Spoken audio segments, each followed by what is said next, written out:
نور على نور.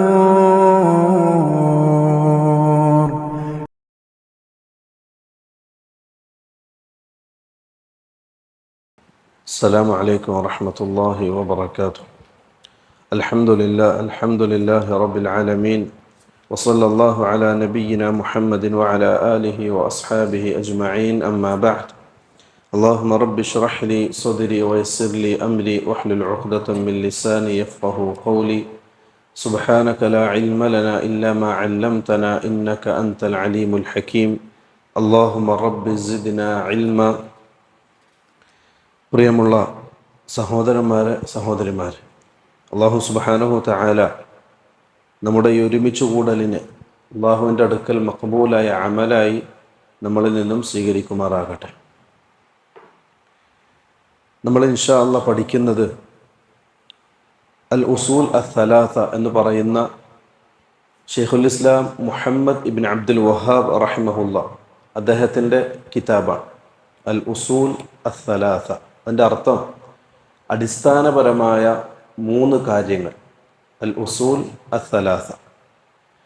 ഈ കിതാബിൻ്റെ പ്രത്യേകത, എല്ലാ ജനങ്ങളും, അത് പണ്ഡിതനായാലും വിദ്യാർത്ഥിയായാലും സാധാരണക്കാരനാണെങ്കിലും നിർബന്ധമായും പഠിക്കേണ്ട ഒരു കിതാബാണ്. ഉസൂലുൽ സലാസൻ്റെ അടിസ്ഥാനം, ഈ കിതാബ് അദ്ദേഹം രചിക്കാനുള്ള 2 അടിസ്ഥാനങ്ങളാണ്. ഒന്ന്, ഒരു ഹദീസ്.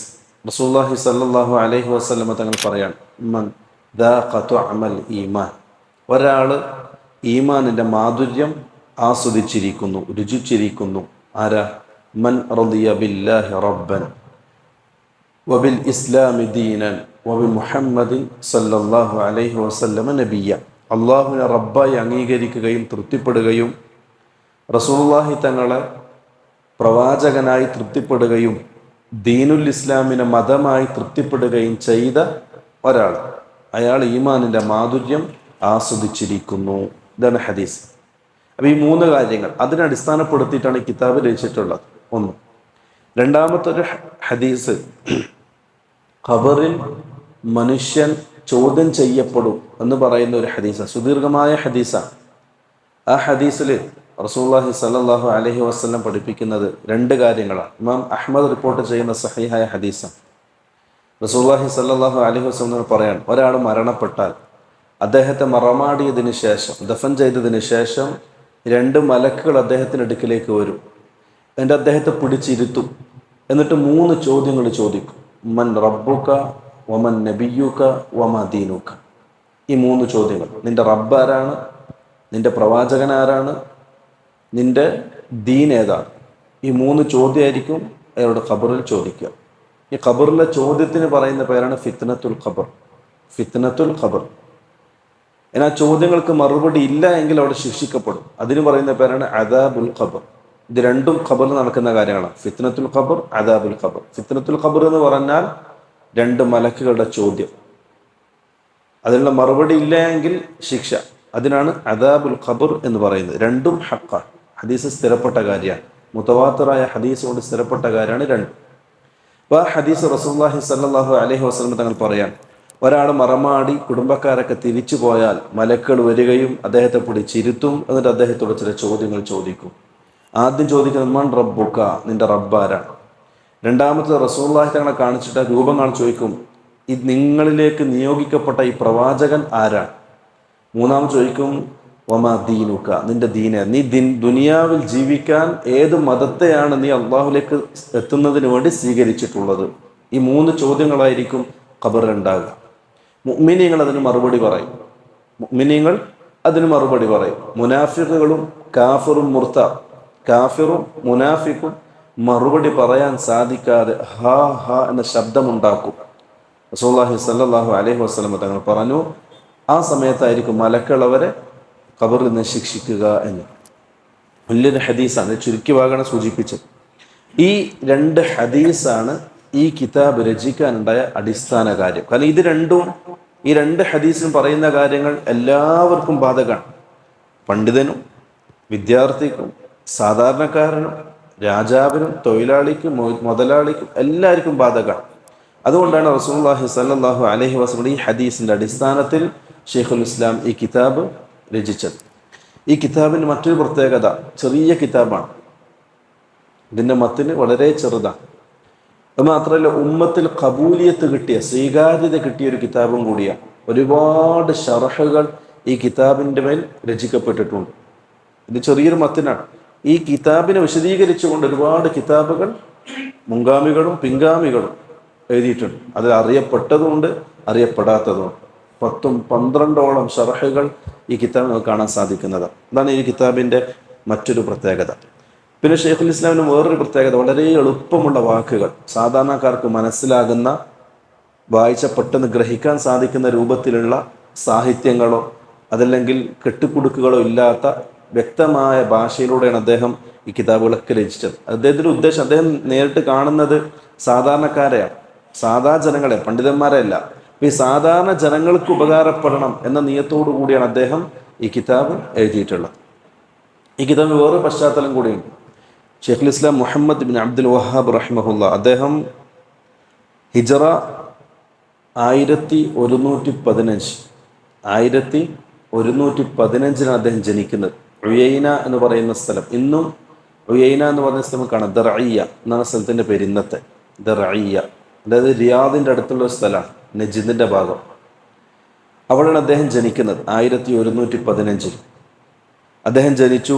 അദ്ദേഹത്തിൻ്റെ കുടുംബം, അദ്ദേഹത്തിൻ്റെ ഉപ്പപ്പ, അദ്ദേഹത്തിൻ്റെ ഉപ്പ, ഇവരൊക്കെ അറിയപ്പെട്ട പണ്ഡിതന്മാരാണ്. ഇപ്പോൾ ഒരു പണ്ഡിതന്മാരുടെ കുടുംബത്തിലാണ് അദ്ദേഹം ജനിക്കുന്നത്. ഷെയ്ഖുൽ ഇസ്ലാം മുഹമ്മദ് അബ്ദുൽ വഹാബ് റഹിമഹുല്ല ജനിക്കുന്നത്. ചെറുപ്പത്തിൽ തന്നെ ഖുർആൻ മനപ്പാടാക്കി, അതുപോലെ തന്നെ ഫിഖീൻ്റെ കിതാബുകളും ഹദീസിൻ്റെ കിതാബുകളും പഠിച്ചു. അറിയപ്പെട്ടൊരു പണ്ഡിതനായി മാറുകയും ചെയ്തു. അപ്പോൾ ആ നജിദിൻ്റെ ഭാഗത്ത് അന്ന് ഖാദിയായി ഉണ്ടായിരുന്ന അദ്ദേഹത്തിൻ്റെ ഉപ്പപ്പ സുലൈമാൻ അത്തമീമിയായിരുന്നു. സുലൈമാൻ എന്ന് പറയുന്ന അദ്ദേഹത്തിൻ്റെ ഉപ്പാപ്പയായിരുന്നു നജിദിൻ്റെ ഖാദിയായിട്ടുണ്ടായിരുന്നത്. ഈ ഉപ്പപ്പയുടെ മരണശേഷം അദ്ദേഹത്തിൻ്റെ ഉപ്പ ആ സ്ഥാനം ഏറ്റെടുത്തു. ആ ഉപ്പയുടെ മരണത്തിന് ശേഷം ഹിജറ 1153 ആ സ്ഥാനം ഇദ്ദേഹം ഏറ്റെടുത്തു. മുഹമ്മദ് അബ്ദുൽ വഹാബ് റഹിമഹുല്ല ഏറ്റെടുത്തു. ആ സമയത്താണ് സഊദ് രാജാവ് നജ്ദും അതേപോലുള്ള ഹിജാസിൻ്റെ പ്രദേശങ്ങളും കീഴടക്കുന്നതിന് വേണ്ടി തുർക്കികൾക്കെതിരെ യുദ്ധം ചെയ്യുന്നത്. സഊദ് രാജാവ്, ആ സഊദ് രാജാവുമായി മുഹമ്മദ് അബ്ദുൽ വഹാബ് റഹിമഹുല്ല തയ്യപ്പായി. ഒരു ഭാഗത്ത് ഭരണം, മറ്റൊരു ഭാഗത്ത് സലഫി ദഅവത്തിൻ്റെ തുടക്കം. ഈ രണ്ട് രൂപത്തിലാണ് അവർ രണ്ടാളും തയ്യപ്പായത്. അപ്പോൾ ദീനീ രംഗത്ത് മുഹമ്മദ് അബ്ദുൽ വഹാബിൻ്റെ സേവനവും രാഷ്ട്രീയ രംഗത്ത് സഊദ് രാജാവിൻ്റെ സേവനവും, ഇവ രണ്ടും കൂടിയിട്ടാണ് പിന്നീട് ദഅവത്തിൻ്റെ മേഖലയിലേക്ക് ഇറങ്ങുന്നത്. അപ്പം മുഹമ്മദ് അബ്ദുൽ വഹാബിൻ്റെ ശിഷ്യന്മാരും എല്ലാവരും ആത്മീയ രംഗത്ത് സഊദ് രാജാവിനെ സഹായിച്ചു ദീനിപരമായി. സഊദ് രാജാവും അദ്ദേഹത്തിൻ്റെ പട്ടാളക്കാരും സാമ്പത്തികപരമായും രാഷ്ട്രീയപരമായും ഇദ്ദേഹത്തെ സഹായിച്ചു. ഇദ്ദേഹത്തിനെയും ഇദ്ദേഹത്തിൻ്റെ ദഅവത്തിനെയും സഹായിച്ചു. ഇദ്ദേഹം മുജദ്ദിദാണ്. അങ്ങനെ ഷെയ്ഖുൽ ഇസ്ലാം ഇബ്നു തൈമിയ്യ റഹിമഹുള്ള കിതാബുകൾ വായിച്ച് ആ കിതാബിൽ ആകൃഷ്ടനായി ആ കിതാബിൽ നിന്നും പാഠം ഉൾക്കൊണ്ടിട്ടാണ് മുഹമ്മദ് അബ്ദുൽ വഹാബ് റഹിമഹുല്ല ദഅവത്തിൻ്റെ രംഗത്തേക്ക് ഇറങ്ങുന്നത്. അങ്ങനെ അദ്ദേഹത്തിൻ്റെ ദഅവത്തിൻ്റെ തുടക്കം സഊദ് രാജാവിൻ്റെ സപ്പോർട്ട് കൂടി നജിദിൽ തുടങ്ങി. അങ്ങനെയാണ് അദ്ദേഹം സൗദി രാജാവ് നജിദ് കീഴടക്കുന്നതും പിന്നെ ഹിജാസ് കീഴടക്കുന്നതും സൗദി ഭരണം സ്ഥാപിക്കുകയും ചെയ്യുന്നത്. അതിലൂടെ രണ്ട് ഭാഗങ്ങളായി മാറി. ഒന്ന്, സഊദ് രാജാവ് അദ്ദേഹത്തിൻ്റെ രാഷ്ട്രീയ മേഖലയിലേക്ക് തിരിഞ്ഞു. മുഹമ്മദ് അബ്ദുൽ വഹാബ് റഹിമഹുല്ല അദ്ദേഹത്തിൻ്റെ സപ്പോർട്ട് കൂടി സലഫി ദഅവത്തുമായി മുന്നിട്ടിറങ്ങുകയും ചെയ്തു. അവിടെയാണ് ഈ ദഅവത്തിൻ്റെ തുടക്കം, ആരംഭം. അത് ആരംഭം എന്ന് പറയുമ്പോൾ ഒരു കാലഘട്ടത്തിന് ശേഷമുള്ള ആരംഭം.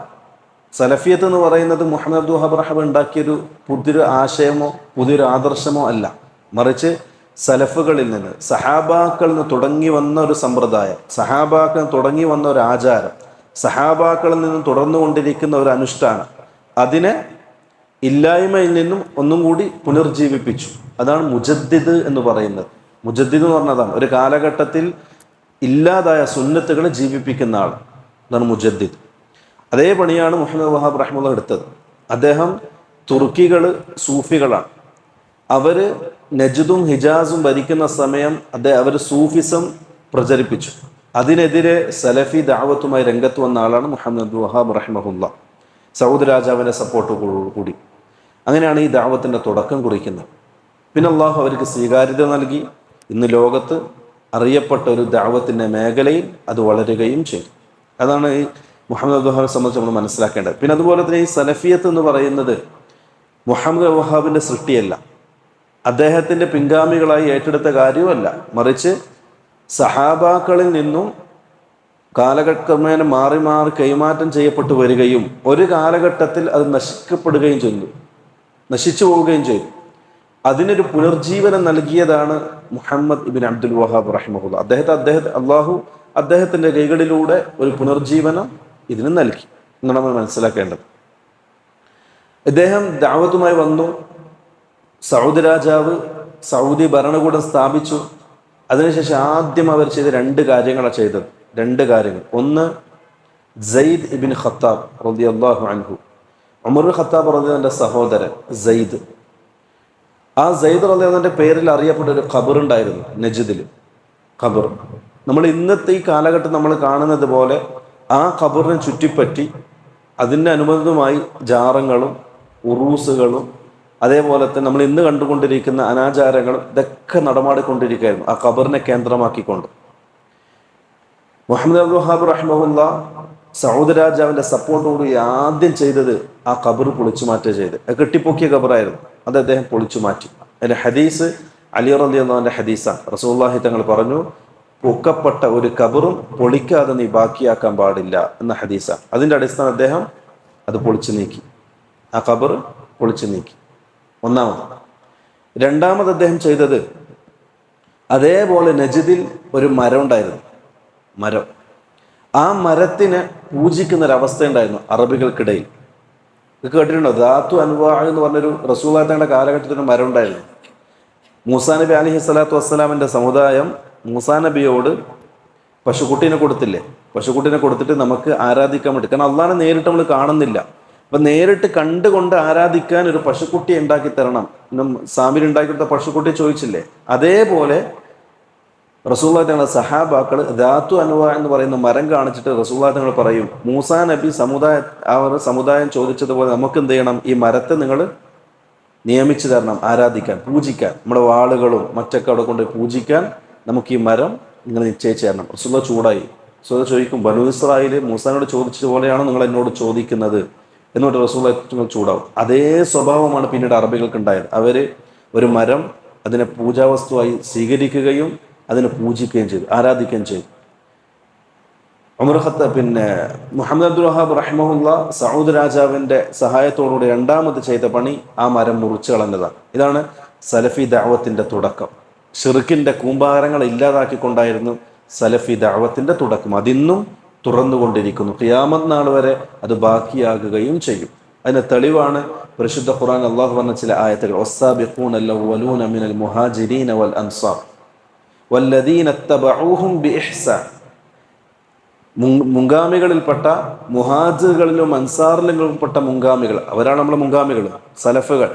അവരാണല്ലോ ഈ സലഫിയത്തിൻ്റെ തുടക്കക്കാർ. അവരും വല്ലദീന തബഊഹും ബിഇഹ്സാൻ, അവരെ പിന്തുടരുന്നവരും. അത് ഖിയാമത്ത് നാൾ വരെ അത് തുറന്നുകൊണ്ടേയിരിക്കും. ഇപ്പം സലഫിയത്ത് എന്ന് പറയുന്നത് ഏതോ ഒരു കാലഘട്ടത്തിൽ നശിച്ചു പോകുന്നതോ മറ്റുള്ള ഇസങ്ങളെയും മറ്റുള്ള പ്രത്യയശാസ്ത്രങ്ങളെയും മറ്റുള്ള സംഘടനകളെയും പോലെ ഒരു ആശയമോ ആദർശമോ അല്ല സലഫിയത്ത്, മറിച്ച് ജീവിത രീതിയാണ്. സഹാബാക്കൾ കാണിച്ചു തന്ന ജീവിത രീതി അത് തുടർന്നുകൊണ്ടേയിരിക്കും ഖിയാമത്ത് നാൾ വരെ. അതിൻ്റെ ഒരു തുടക്കക്കാരൻ, അതല്ലെങ്കിൽ അതിൻ്റെ ഒരു പുനർജീവനം നടത്താൻ അള്ളാഹു തെരഞ്ഞെടുത്ത ഒരു മുജദ്ദിദാണ് മുഹമ്മദ് ഇബ്ൻ അബ്ദുൽ വഹാബ് റഹിമഹുല്ല. അതല്ലാതെ സലഫിയത്ത് അദ്ദേഹത്തിൻ്റെ സൃഷ്ടിയോ അദ്ദേഹത്തിൻ്റെ ആദർശമോ അദ്ദേഹത്തിൻ്റെ ആശയമോ ആയിരുന്നില്ല. അദ്ദേഹത്തിൻ്റെ സൃഷ്ടിയല്ല അത്, മറിച്ച് മുൻഗാമികളിൽ നിന്ന് കിട്ടിയ സാധനം അദ്ദേഹം ഒരു പുനർവിചിന്തനം നടത്തി എന്ന് മാത്രം. അതാണ് മുഹമ്മദ് അബ്ദുൽ വഹാബ് റഹിമഹുല്ല ഈ കിതാബ് രചിക്കേണ്ടായ കാരണം. അദ്ദേഹം ഈ സലഫിയത്തിൻ്റെ ദഅവത്ത് തുടങ്ങി ഇറങ്ങുമ്പം ജനങ്ങളൊക്കെ ജാഹിലീങ്ങളായിരുന്നു, മരങ്ങളെയും ഖബറുകളെയും പൂജിക്കുന്ന അവസ്ഥയിലായിരുന്നു. അപ്പോൾ അവർക്ക് ആ സാധാരണ ജനങ്ങൾക്ക് മനസ്സിലാകുന്ന രൂപത്തിൽ അദ്ദേഹം ചില കിതാബുകൾ എഴുതി. കശ്ഫ് ശുബഹാത്ത്, കിതാബ് തൗഹീദ്, അതേപോലെ ഉസൂലു സലാസ, ഇതൊക്കെ അദ്ദേഹത്തിൻ്റെ കിതാബുകളാണ്. അറിയപ്പെട്ട ഇന്ന് ലോകത്ത് കബൂലിയത്ത് സ്വീകാര്യത കിട്ടിയ കിതാബുകളുടെ കൂട്ടത്തിൽപ്പെട്ട കിതാബുകളാണ്. കിതാബു തൗഹീദ്, കശ്ഫ് ശുബഹാത്ത്, പിന്നെ ഉസൂലു സലാസ. ഇതൊക്കെ അദ്ദേഹം ആ സാധാരണ ജനങ്ങൾക്ക് വേണ്ടി എഴുതിയ കിതാബുകളാണ്. ഏകദേശം ഹിജറ 1206 അദ്ദേഹം ദർഇയ എന്ന് പറയുന്ന സ്ഥലത്ത് വെച്ച് മരണപ്പെടുകയും ചെയ്തു. ഇതാണ് അദ്ദേഹത്തിൻ്റെ ജീവിത രീതി. അദ്ദേഹമാണ് ഈ കിതാബ് എഴുതിയിട്ടുള്ളത്. ഇൻഷാല്ലാ നമുക്ക് ഈ കിതാബിൻ്റെ തുടക്കം ചില ഭാഗങ്ങൾ ഇൻഷാല്ലാ നമുക്ക് ഇന്ന് പഠിക്കാം. കിതാബിൻ്റെ കോപ്പി എടുത്തുണ്ടാകും. ഞാനിതിൻ്റെ മത്തിന് ഇൻഷാല്ലാ ഗ്രൂപ്പിൽ അയച്ചു തരാം. വേഗം പ്രിൻ്റ് എടുത്താൽ മതി. കിതാബ് ഉണ്ടെങ്കിൽ കുറച്ചും കൂടി പെട്ടെന്ന് മനസ്സിലാവും. ബിസ്മില്ലാഹി റഹ്മാൻ റഹീം. ആ കിതാബ് അദ്ദേഹം തുടങ്ങുന്നത് എങ്ങനെയാണ്? ബിസ്മില്ലാഹി റഹ്മാൻ റഹീം. ഇഅ്ലം റഹിമക്കല്ലാഹ് അന്നഹു യജിബു അലൈന തഅല്ലുമു അർബഇ മസാഇൽ അൽ ഊല അൽ ഇൽം. അദ്ദേഹം പറയാണ്, അദ്ദേഹം കിതാബ് തുടങ്ങിയത് ബിസ്മില്ല വെച്ചാണ്. ബിസ്മില്ലാഹി റഹ്മാൻ റഹീം. ഇത് സലഫുകളുടെ ഒരു രീതിയാണ്, സലഫുകളുടെ ഒരു ചര്യയാണ്. കാരണം റസൂലുള്ളാഹി അള്ളാഹു ഖുർആൻ തുടങ്ങിയത് ബിസ്മില്ല വെച്ചുകൊണ്ടാണ് അല്ലേ? ബിസ്മില്ലാഹി റഹ്മാൻ റഹീം. റസൂലുള്ളാഹി തങ്ങൾ ഓരോ രാജാക്കന്മാർക്കും ദഅവത്തിൻ്റെ സന്ദേശം കത്തെഴുതിയിട്ട് അയച്ചിരുന്നു അല്ലേ? കാണാം നമുക്ക് റസൂലുള്ളാഹിയുടെ ചരിത്രം പഠിക്കുമ്പോൾ കാണാം. റസൂലുള്ളാഹി തങ്ങൾ ലോകത്തിൻ്റെ വ്യത്യസ്ത ഭാഗങ്ങളിലേക്ക് കത്തെഴുതിയിട്ട് അയച്ചിരുന്നു. ഇന്ത്യയിലേക്കും അയച്ചിട്ടുണ്ട്, അറിയോ? ഇന്ത്യയിലേക്കും റസൂലുള്ളാഹി തങ്ങൾ കത്തയച്ചിട്ടുണ്ട്. അന്ന് പേർഷ്യയിലേക്ക് റസൂലുള്ളാഹി തങ്ങൾ കത്തെഴുതിയിട്ട് അയച്ചു. പേർഷ്യയുടെ ഭാഗമായിരുന്നു ഇന്ത്യ, പാകിസ്ഥാൻ, ബംഗ്ലാദേശ്. ഈ പ്രദേശങ്ങളൊക്കെ അന്ന് പേർഷ്യയുടെ ഭാഗമായിരുന്നു. അതുകൊണ്ടാണ് നമ്മൾ ഇന്നും നമ്മുടെ നാട്ടിൽ ചില പേർഷ്യൻ സംസ്കാരങ്ങൾ നിലനിൽക്കുന്നത്. ഈ ഭാഗത്തൊക്കെ റസൂലുള്ളാഹി തങ്ങൾ കത്തെഴുതി അയച്ചിരുന്നു. ഈ കത്തൊക്കെ റസൂലുള്ളാഹി തുടങ്ങിയത് ബിസ്മില്ലാഹി റഹ്മാൻ റഹീം എന്ന് വെച്ചുകൊണ്ടാണ്. അപ്പോൾ ആ മുൻഗാമികളെ റസൂൽ ഖുർആനും സുന്നത്തും അതേപോലെ സലഫുകളും അവരെ പിൻപറ്റിക്കൊണ്ടാണ് സലഫി ഉലമാക്കൾ സാധാരണ കിതാബ് എഴുതുമ്പോൾ അധികം ആമുഖങ്ങളൊന്നും ഇല്ലാതെ ബിസ്മില്ലാഹി റഹ്മാൻ റഹീം കൊണ്ട് തുടങ്ങുന്നത്. ബിസ്മിൻ്റെ അർത്ഥം എല്ലാവർക്കും അറിയില്ലേ? ബിസ്മില്ലാഹി, അള്ളാഹുവിൻ്റെ നാമം കൊണ്ട് അല്ലേ? ഈ ശരിക്കും നമ്മൾ മനസ്സിലാക്കേണ്ടത് ബിസ്മില്ലാഹി, അള്ളാഹുവിൻ്റെ നാമം കൊണ്ട്. എങ്ങനെയുള്ള അള്ളാഹ്? അർ റഹ്മാൻ അർ റഹീം, കരുണ കാണിക്കുന്ന അള്ളാഹ്. റഹ്മാൻ റഹീമിന് വ്യത്യാസം അറിയില്ലേ? റഹ്മാൻ അർ റഹീം.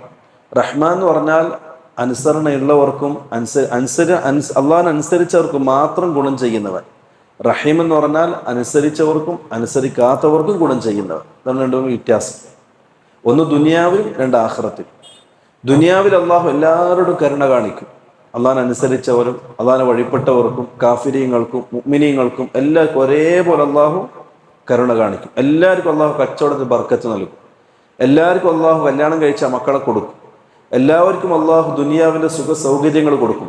അത് ദുനിയാവിൽ അള്ളാഹു ഈമാനുള്ളവർക്ക് മാത്രം എന്ന് പറഞ്ഞിട്ടില്ല, എല്ലാവർക്കും കൊടുക്കും. നമുക്ക് കാണുന്നില്ല ഇന്ന്? എല്ലാവർക്കും കൊടുക്കും.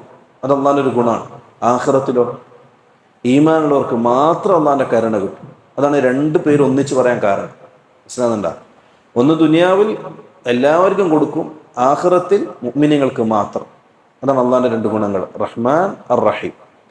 അപ്പം നമ്മളിവിടെ ബിസ്മില്ലാഹി, അള്ളാഹുവിൻ്റെ നാമം കൊണ്ട്, അർ റഹ്മാൻ അർ റഹീം, കരുണ കാണിക്കുന്ന അള്ളാഹുവിൻ്റെ നാമം കൊണ്ട്. ഇവിടെ സാധാരണ പണ്ഡിതന്മാർ പറയും, നിങ്ങൾ സങ്കല്പിക്കണം. അതായത് ബിസ്മില്ലാഹി അബ്ദഉ, അല്ലെങ്കിൽ ബിസ്മില്ലാഹി അഖറഉ, അല്ലെങ്കിൽ ബിസ്മില്ലാഹി അക്തുബു. അള്ളാഹുവിൻ്റെ നാമം കൊണ്ട് ഞാൻ ആരംഭിക്കുന്നു, അല്ലെങ്കിൽ അള്ളാഹുവിൻ്റെ നാമം കൊണ്ട് ഞാൻ എഴുതുന്നു, അല്ലെങ്കിൽ അള്ളാഹുവിൻ്റെ നാമം കൊണ്ട് ഞാൻ വായിക്കുന്നു എന്ന് സങ്കല്പിക്കണം.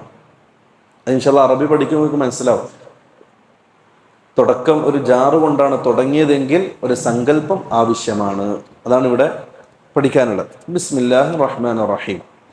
അദ്ദേഹം പറയാണ് ഈ അലം, ഇദ്ദേഹത്തിൻ്റെ ഒരു ശൈലി, ഇദ്ദേഹം വിദ്യാർത്ഥികളോട് അങ്ങേയറ്റം കൃപയും വാത്സല്യവും കരുണയും കാണിക്കുന്ന പണ്ഡിതനായിരുന്നു. നമ്മൾ ഇന്നത്തെ ഉസ്താദന്മാരെ പോലെയല്ല, അടിയും കുത്തൊന്നും ഉണ്ടായിരുന്നില്ല. ഭയങ്കര സ്നേഹവും വാത്സല്യമായിരുന്നു.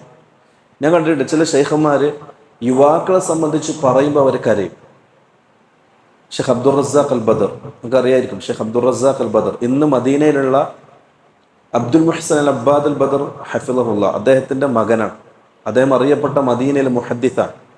അദ്ദേഹത്തിൻ്റെ മകൻ അബ്ദുർ റസാഖ് അൽ ബദർ, അദ്ദേഹം ക്ലാസ് തുടങ്ങി അദ്ദേഹത്തിൻ്റെ യുവാക്കളെ സംബന്ധിച്ച് പറഞ്ഞ അദ്ദേഹം കരയും. എത്ര സ്നേഹമായിരുന്നു മക്കളോട്, വിദ്യാർത്ഥികളോട്. ഒരുപാട് ചരിത്രം നമ്മൾ കണ്ടിട്ടുണ്ട്. അപ്പം അതേപോലെ സലഫി പണ്ഡിതന്മാരുടെ പ്രത്യേകതയും കൂടി അതാണ്. വിദ്യാർത്ഥികളോട് അങ്ങേയറ്റ സ്നേഹവും കൃപയുള്ള ആൾക്കാരായിരിക്കും. അപ്പോൾ അവർ ക്ലാസ് തുടങ്ങുന്നത് തന്നെ എന്തായിരിക്കും? വിദ്യാർത്ഥികൾക്ക് വേണ്ടി ദുആ ചെയ്തുകൊണ്ടായിരിക്കും. അതൊരു ശൈലിയാണ് സലഫുകളുടെ. അതാണ് ഇദ്ദേഹം അതേപോലെ ഏ അലം, നീ പഠിക്കണം, റഹിമക്കല്ലാ, അള്ളാഹു നിന്നോട് കരുണ കാണിക്കട്ടെ. ദുആ കൊണ്ടാണ് അവർ തുടങ്ങാറുള്ളത് സാധാരണ. അപ്പോൾ ഈ അലം, നീ പഠിക്കണം എന്ന് വെച്ചാൽ അദ്ദേഹം തുടങ്ങുന്നത് ഈ അലം, നീ പഠിക്കണം, നീ മനസ്സിലാക്കണം, റഹിമക്കല്ലാ, അള്ളാഹു നിനക്ക് കരുണ ചെയ്യട്ടെ, അള്ളാഹു നിന്നോട് കരുണ കാണിക്കട്ടെ. എന്താ നീ പഠിക്കേണ്ടത്? ശ്രദ്ധിച്ചോ, എന്നെ അങ്ങോട്ട് പറയുന്ന കാര്യങ്ങളൊക്കെ ശ്രദ്ധിക്കാനും പഠിക്കാനുള്ള കാര്യങ്ങളാണ്. അന്നഹു, തീർച്ചയായും കാര്യം, യജിബു അലൈന, നമുക്ക് നിർബന്ധമാണ്, നമുക്ക് അനിവാര്യമാണ്. നമുക്കെന്ന് പറയുമ്പോൾ ഇരിക്കുന്ന നമുക്ക് മാത്രമല്ല, ഭൂമി ലോകത്ത് ജീവിക്കുന്ന സകല മനുഷ്യർക്കും. തഅല്ലുമു അർബഇ മസാഇൽ, 4 കാര്യങ്ങളെ സംബന്ധിച്ച് പഠിക്കൽ അനിവാര്യമാണ്. 4 കാര്യങ്ങളെ സംബന്ധിച്ച് പഠിക്കൽ അനിവാര്യമാണ്, നിർബന്ധമാണ്. ഏതൊക്കെയാണ് 4 കാര്യങ്ങൾ? അതിന് ശേഷം അതാണ് പറയാൻ പോകുന്നത്. ഈ 4 കാര്യങ്ങൾ, ഈ 4 കാര്യങ്ങളെ കുറിച്ച് പറയുന്നതാണ് ഈ കിതാബ്. വളരെ ഷോർട്ടാണ് ആ 4 കാര്യം. ഈ 4 കാര്യത്തിൻ്റെ പ്രത്യേകത, ഈ 4 കാര്യവും നമ്മുടെ ജീവിതത്തിൽ പഠിക്കുകയും പ്രാവർത്തികമാക്കുകയും ചെയ്യൽ അനിവാര്യമാണ്. അവിടെ പണ്ഡിതനെന്നോ ജാഹിലെന്നോ വ്യത്യാസമില്ല, എല്ലാവരും തുല്യരാണ്. ഭൂമിലോകത്ത് ജീവിക്കുന്ന മുഅ്മിനായ എല്ലാ മനുഷ്യരും തുല്യരാണ് ഈ വിഷയത്തിൽ. അപ്പോൾ അൽ ഊല, ഒന്നാമത്തെ കാര്യം എന്താ? അൽ ഊല, ഒന്നാമത്തെ കാര്യം, വഹുവ മഅരിഫത്തുല്ലാഹ്, അൽ ഇൽം. ഒന്നാമത്തെ കാര്യം ഇൽമാണ്, അറിവ്. ഞാൻ ചുരുക്കി പറഞ്ഞല്ലോ, ഒന്നാമത്തത് അൽ ഇൽം, അറിവ്. അറിവ് പഠിക്കൽ മുഅ്മിനീങ്ങൾക്ക് നിർബന്ധമാണ്. നമ്മൾ മുമ്പ് 2-3 ക്ലാസ്സുകളിൽ അതുമായി ബന്ധപ്പെട്ട കാര്യങ്ങൾ ഒരുപാട് സൂചിപ്പിച്ചതാണ്. അറിവ് പഠിക്കുന്നതിൻ്റെ പ്രാധാന്യത്തെ സംബന്ധിച്ച്. അൽ ഇൽം, അറിവ്. അറിവ് എന്ന് പറഞ്ഞാൽ എന്താ? അത് നമ്മളന്ന് പറഞ്ഞു. എന്താ? കിതാബുല്ലാഹ് വസുന്നത്തു റസൂലിഹി വ ആസാറു സഹാബ. അള്ളാഹിൻ്റെ കിതാബ്, റസൂലുള്ളാഹി തങ്ങളുടെ സുന്നത്ത്, സഹാബാക്കളുടെ ചര്യ. ഇതാണ് ഇൽമ് എന്ന് പറഞ്ഞാൽ, അല്ലേ? ഇനി നമ്മൾ എന്താ പഠിക്കേണ്ടത്? ഇവരിലൂടെ നമ്മൾ എന്താ പഠിക്കേണ്ടത്? അതാണ് ശൈഖുൽ ഇസ്ലാം പറയുന്നത്. അൽ ഇൽമു ഇൽമന്നാൽ ഹുവ മഅരിഫത്തുല്ലാഹ്, അള്ളാഹിനെ സംബന്ധിച്ച് പഠിക്കുക. അതാണ് ഒന്നാമത്തെ കാര്യം, അള്ളാഹിനെ സംബന്ധിച്ച് പഠിക്കുക. നമ്മളെങ്ങനെ അള്ളാഹിനെ സംബന്ധിച്ച് എങ്ങനെ പഠിക്കുക? എങ്ങനെ പഠിക്കുക അള്ളാഹിനെ സംബന്ധിച്ച്? 2 കാര്യങ്ങളാണ് അള്ളാഹു ഖുർആൻ സൂചിപ്പിച്ചത്. അള്ളാഹിനെ സംബന്ധിച്ച് പഠിക്കാൻ 2 കാര്യങ്ങൾ. ഒന്ന് അൽ ആയാത്തുൽ കൗനിയ. ആയാത്തുൽ കൗനിയ എന്ന് പറഞ്ഞാൽ പ്രകൃതിപരമായി അള്ളാഹു നൽകിയിട്ടുള്ള ചില ദൃഷ്ടാന്തങ്ങൾ, അല്ലേ? പ്രകൃതിപരമായി അള്ളാഹു ദുനിയാവിൽ കാണിച്ചിട്ടുള്ള ചില ദൃഷ്ടാന്തങ്ങൾ. മനുഷ്യൻ്റെ പ്രത്യുൽപാദനം അതിനെ സംബന്ധിച്ച് പഠിക്കുന്ന ഒരാൾ അള്ളാഹിൻ്റെ അജീബായ ഖുദ്റത്തിനെ സംബന്ധിച്ച് ആലോചിക്കൂലേ, അല്ലേ? വർഷങ്ങൾക്ക് മുമ്പ് റസൂലുള്ളാഹി തങ്ങൾ സൂറത്തുൽ മുഅ്മിൻ, അതല്ലെങ്കിൽ സൂറത്തുൽ ഹജ്ജ്, സൂറത്തുൽ അംബിയ, ഇതിലൊക്കെ അള്ളാഹു സുബ്ഹാനഹു തആല മനുഷ്യൻ്റെ പ്രത്യുൽപാദനത്തെ സംബന്ധിച്ച് പറയുന്നുണ്ട്. അള്ളാഹു ആദ്യം ഗർഭപാത്രത്തിലേക്ക് ബീജത്തെയും അണ്ടത്തെയും ഒരുമിച്ചു. അതിലൂടെ അള്ളാഹു മാംസപിണ്ഡത്തെ ഉണ്ടാക്കി, രക്തപിണ്ഡത്തെ ഉണ്ടാക്കി, പിന്നെ മാംസപിണ്ഡമാക്കി, പിന്നെ അതിന് അള്ളാഹു പേശികളെ കൊണ്ട് പൊതിഞ്ഞു, പിന്നെ അതിന് എല്ലുകൾ നൽകി, പിന്നെ അതിന് റൂഹ് ഊതി, പിന്നെ ഒരു മനുഷ്യൻ്റെ രൂപത്തിലാക്കിയെടുത്തു. എന്നിട്ട് നിശ്ചയിക്കപ്പെട്ട സമയം വരെ ഗർഭപാത്രത്തിൽ സുരക്ഷിതമായി അള്ളാഹു അതിനെ വളർത്തി. ഇതൊക്കെ ഖുർആൻ്റെ ആയത്തുകളാണ്. അള്ളാഹു അതിനെ വളർത്തി ഇല അജലി മുസമ്മ, പറയപ്പെട്ട സമയം വരെ. സമയമായപ്പോൾ യുഖ്രിജുക്കും തിഫ്ല, ഒരു മനുഷ്യക്കുട്ടിയെ രൂപത്തിൽ പുറത്തേക്ക് തള്ളി. ഇത് അള്ളാഹു ഖുർആനിൽ പറഞ്ഞതാണ്. ഇന്നും ശാസ്ത്രലോകം അംഗീകരിച്ച കാര്യമില്ല, പഠിച്ച കാര്യമില്ല. ഇതേക്കുറിച്ച് പഠിക്കുമ്പം ആലോചിക്കുമ്പം നമുക്ക് അള്ളാഹിൻ്റെ അജീബായ ഖുദ്റത്തുകളെ സംബന്ധിച്ച് മനസ്സിലാവും. അതേപോലെ അങ്ങനെ ഒരുപാട് കാര്യങ്ങൾ. വേറൊരു കാര്യം കൂടി പരിശുദ്ധ ഖുർആൻ അള്ളാഹു പറയുന്നുണ്ട്, നിങ്ങൾ അള്ളാഹു നരകത്തിലിട്ട് കത്തിക്കും കാഫിര്യങ്ങളെ നരകത്തിലിട്ട് കത്തിക്കും. അവരുടെ ശരീരം കത്തി ഉണങ്ങിയാൽ വീണ്ടും അള്ളാഹു അവർക്ക് ജീവൻ നൽകും. അള്ളാഹു എന്താ പറഞ്ഞറിയോ? നിങ്ങളുടെ തൊലികൾക്ക് പകരം മറ്റു തൊലി അള്ളാഹു നൽകുന്നതാണ്, അല്ലേ? തൊലിയില്ലാത്ത ഒരാൾക്ക് തീ കത്തിയ വേദന ഉണ്ടാവും? ഇല്ല, മുസ്തഹീൽ. അപ്പം ഇങ്ങനെ പല കാര്യങ്ങൾ അള്ളാഹിൻ്റെ അജീബായ കൗനിയായ ആയത്തുകൾ, ദൃഷ്ടാന്തങ്ങൾ നമ്മൾ, അല്ലേ? അള്ളാഹു ഖുർആൻ ചോദിക്കുക, അഫല യൻദുറൂന ഇലൽ ഇബിലി കൈഫ ഖുലിഖത്, നിങ്ങൾ ഒട്ടകത്തിലേക്ക് നോക്കുന്നില്ലേ എങ്ങനെയാണ് ഒട്ടകം സൃഷ്ടിക്കപ്പെട്ടത്? ഇത് പറയാൻ കാരണം എന്താ? അറബികൾ ഒട്ടകവുമായി മരുഭൂമിയിൽ ജീവിക്കുന്ന മനുഷ്യരാണ്. അതുകൊണ്ട് അള്ളാഹ് ചോദിക്കുന്നത് അഫല യൻദുറൂന ഇലൽ ഇബ്ലി കൈഫ ഖുലിഖത്, ഒട്ടകം എങ്ങനെയാണ് സൃഷ്ടിക്കപ്പെട്ടത് നിങ്ങൾ ചിന്തിക്കുന്നില്ലേ? അള്ളാഹ് എന്തിനാ പറയുന്നത്? കിബ്ർ കാണിക്കാനാ? അല്ല, അത് ചിന്തിച്ചാണ് അള്ളാഹിനെ മനസ്സിലാക്കാൻ. അതാണ് ആയാത്തുൽ കൗനിയ എന്ന് പറയാം, പ്രകൃതിപരമായ ദൃഷ്ടാന്തങ്ങൾ.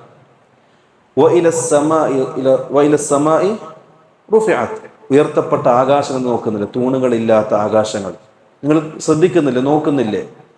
വഇലൽ ജിബാലി നുസിബത്, നാട്ടപ്പെട്ട പർവ്വതങ്ങൾ നിങ്ങൾ നോക്കുന്നില്ലേ? അല്ലേ? വേറെ ആയത്ത് കാണാം, സൂറത്തുൽ നബയിൽ അല്ലാഹു പറയുന്നത് അള്ളാഹു പർവ്വതങ്ങളെ ഭൂമികൾക്ക് ആണികളായി സൃഷ്ടിച്ചു എന്നുള്ളതാണ്. ആണി എന്ന് പറഞ്ഞാൽ എന്താ? പകുതി അടിയിലുണ്ടാവും, പകുതി മേലെ ഉണ്ടാവും അല്ലേ? അതേപോലെ ഭൂമികളെ നിലനിർത്താൻ വേണ്ടി പർവ്വതങ്ങൾ അള്ളാഹു ആണികളായി സ്വീകരിച്ചു. ഇങ്ങനെ അള്ളാഹുവിൻ്റെ അജീബായ പ്രകൃതിയിലുള്ള ദൃഷ്ടാന്തങ്ങളെ സംബന്ധിച്ച് നിങ്ങൾ ആലോചിക്കുന്നില്ലേ? ഇതൊക്കെയാണ് അള്ളാഹിൻ്റെ ചില ചോദ്യങ്ങൾ. അതേപോലെ തന്നെ ഒമിൻ ആയാതിഹിൽ ലൈലു വന്നഹാർ, രാപ്പകലുകളുടെ വ്യതിയാനത്തിൽ നിങ്ങൾക്ക് ദൃഷ്ടാന്തമുണ്ട്. രാവും പകലും മാറി മാറി വരുന്നില്ലേ? ഇത് മാറാതെ ഒറ്റയടിക്ക് സ്റ്റക്കായി നിന്നാൽ എന്തായിരിക്കും നമ്മുടെ അവസ്ഥ? എന്തായിരിക്കും അവസ്ഥ? സ്റ്റക്കായി നിന്നാൽ മാറിക്കൊണ്ടിരിക്കുന്ന പകുതി എത്തുമ്പോൾ ഒരു 4 മണിയാകുമ്പോൾ സ്റ്റോപ്പായി, പിന്നെ മാറുന്നില്ല, എന്തായിരിക്കും അവസ്ഥ? അപ്പം ഇതൊക്കെ ഈ അള്ളാഹുവിൻ്റെ അജീബായ ദൃഷ്ടാന്തങ്ങളിൽ. അതേപോലെ അള്ളാഹു പറഞ്ഞു പിന്നെ നിങ്ങളുടെ വിവാഹബന്ധം, അതിലും അള്ളാഹു നിങ്ങൾക്ക് ദൃഷ്ടാന്തമാണ് അല്ലേ? ഒന്നും അറിയാത്ത പരിചയമില്ലാത്ത 2 രാജ്യങ്ങളിൽ, 2 നാടുകളിൽ, 2 കുടുംബങ്ങളിൽ അന്യരായി ജീവിക്കുന്ന ഒരാണും പെണ്ണും അള്ളാഹിൻ്റെ കലിമത്തിലൂടെ ഒന്നാകുകയാണ്. പിന്നെ അവർ ഒന്നാണ്. വൻതും ലിബാസുല്ലക്കും വൻതും ലിബാസുല്ലഹുൻ അല്ലേ? അള്ളാഹു പറഞ്ഞ ദൃഷ്ടാന്തങ്ങളല്ലേ? 2 ആൾക്കാർ അള്ളാഹു ഒരുമിപ്പിച്ചു. അവർക്കിടയിൽ സ്നേഹം കൊടുക്കാനും അള്ളാഹു കഴിവുള്ളവനാണ്, 2 ആളെയും വേർതിരിക്കാനും അള്ളാഹു കഴിവുള്ളവനാണ്. ഇതൊക്കെ അള്ളാഹിൻ്റെ ദൃഷ്ടാന്തങ്ങളാണ്, അജീബായ കുദ്റത്തുകളാണ്. അതിനെ സംബന്ധിച്ച് നിങ്ങൾ പഠിക്കണം. അതിലൂടെ നിങ്ങൾ എന്ത് ചെയ്യണം? അള്ളാഹുവിനെ അറിയണം. ഇതാണ് ഒന്നാമത്തെ അൽ ആയാത്തുൽ കൗനിയ, പ്രകൃതിപരമായ അള്ളാഹുവിൻ്റെ ദൃഷ്ടാന്തങ്ങൾ. രണ്ടാമത്തത് അൽ ആയാത്തുൽ ഖുർആനിയ, അല്ലെങ്കിൽ അൽ ആയാത്തുൽ വഹിയ, വഹിയിലൂടെ നൽകപ്പെട്ട അള്ളാഹുവിൻ്റെ ദൃഷ്ടാന്തങ്ങൾ. ഖുർആനിലൂടെ അള്ളാഹുവിനെ സംബന്ധിച്ച് പറഞ്ഞത്, റസൂലുള്ളാഹി തങ്ങളുടെ ഹദീസിലൂടെ അള്ളാഹുവിനെ സംബന്ധിച്ച് പറഞ്ഞത്. ഇതിലൂടെ ആയിരിക്കണം നിങ്ങൾ അള്ളാഹിനെ സംബന്ധിച്ച് മനസ്സിലാക്കേണ്ടത്. ഇനി അള്ളാഹിനെ സംബന്ധിച്ച് നമ്മൾ എന്താ മനസ്സിലാക്കേണ്ടത്? അള്ളാഹിനെ സംബന്ധിച്ച് എന്താ പഠിക്കേണ്ടത്?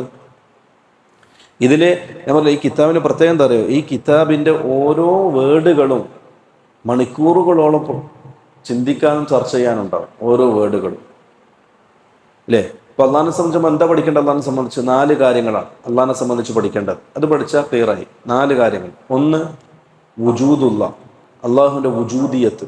വുജൂദിയത്ത് എന്ന് പറഞ്ഞാൽ അള്ളാഹു ഉണ്ട് എന്ന് സ്ഥാപിക്കണം. അള്ളാഹു ഉണ്ട് എന്നതിനെ പഠിക്കണം. അള്ളാഹു ഇല്ല, ദൈവങ്ങളില്ല, അള്ളാഹു ഇല്ല എന്ന് പറയുന്ന വിഭാഗങ്ങളില്ല ഇന്ന് അല്ലേ?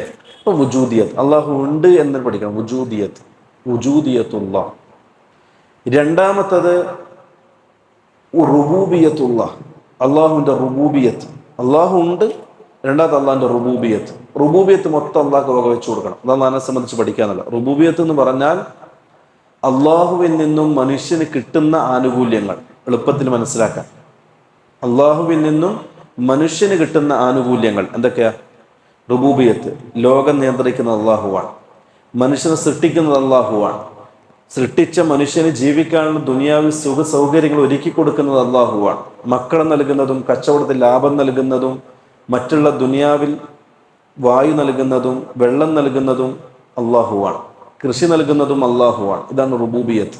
അള്ളാഹുവിൽ നിന്ന് ഇങ്ങോട്ട് മനുഷ്യന് കിട്ടുന്ന ആനുകൂല്യങ്ങൾ അള്ളാഹുവിൽ നിന്ന് മാത്രമാണ് എന്ന് അംഗീകരിക്കുക. അതിലേക്ക് ആർക്കെങ്കിലും ഇടപാടുണ്ടോ? മഴ നൽകുന്നത് ആരാ? അള്ളാഹുവാണ്. അതിൽ വേറെ ആർക്കും ഇടപാടുണ്ടോ? ഇല്ല. വേറെ ആർക്കും ഇടപാടുണ്ട് എന്ന് വിശ്വസിച്ചാൽ മുശ്രിക്കായി, പുറത്തായി. അതാണ് അള്ളാഹിനെ സംബന്ധിച്ച് പഠിക്കുന്നത്. അള്ളാഹിൻ്റെ റുബൂബിയത്ത് പറഞ്ഞാൽ അതാണ്. അള്ളാഹുവിന് മനുഷ്യന് കിട്ടുന്ന ആനുകൂല്യങ്ങൾ അള്ളാഹുവിന് മാത്രമാകുന്നു എന്ന് അംഗീകരിക്കുക, പഠിക്കുക.